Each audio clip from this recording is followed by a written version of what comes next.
You guys want to know exactly what 2020 is like as a year? Yesterday, Kanye West, yes, that Kanye West, tweeted out that he was running for president of the United States of America. And we all just kind of collectively went, yeah, no, that checks out. That sounds about right for this year. If anything, honestly, a little predictable.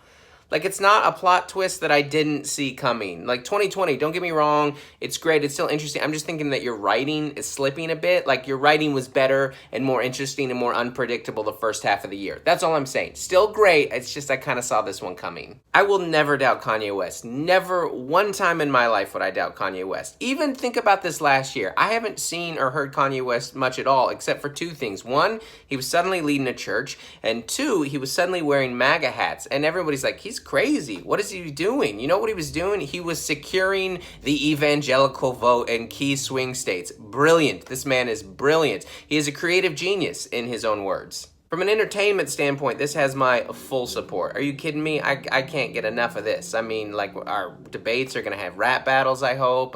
American Boy might be the new national anthem. And, you know, like, Trump doesn't read his daily briefings, but Kanye might slap them out of people's hands and say, can't tell me nothing. This is what it's like now. And it wasn't just Trump. Reagan was an actor. Remember, like, Arnold Schwarzenegger was governor of California, like, for a while. And we don't even talk about it. People get more worked up and more emotionally despondent about how bad his most recent Terminators were than his most recent terms. I'm just saying, I don't know where we go from here. Like, if we've already put actors and comedians and multiple professional wrestlers in offices, I don't know what the next step is. I swear, if we put a ventriloquist in office, I'm gonna give New Zealand a hard look.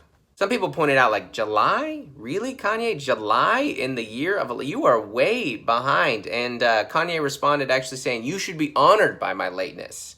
Yeah, that I'd even show up to this fake. Hey, Mr. West, watch the language. All right, you can't use that kind of language. You're running for president. You can only kind of say those things if you're on a bus and you don't realize you're being recorded. Some people think it's kind of crazy, and I don't, man. He's got a big ego. I'm a fan, but he's got a big ego. He's got a big head. We know that. Like, if he gets into office and he wants to look like Lincoln, and, you know, they're going to have to get a bigger hat. And if Kim gets into the White House, then they're going to need bigger chairs. Of course, immediately, Elon Musk endorsed him, because that all makes sense, that their families are close. What an adorable little play date that is, where the child named after a direction and the child named after, what is it, AR-51E7, I'm not sure if that's an alien, a robot, or a gun. I actually think this is a good sign for Kanye, that I think maybe he's like calming down and maybe he's striving for more humility. And you're like, what are you talking about? He's running for president? He's comparing himself to the president? It's like, well, yeah, I mean, he normally compares himself to Jesus. So,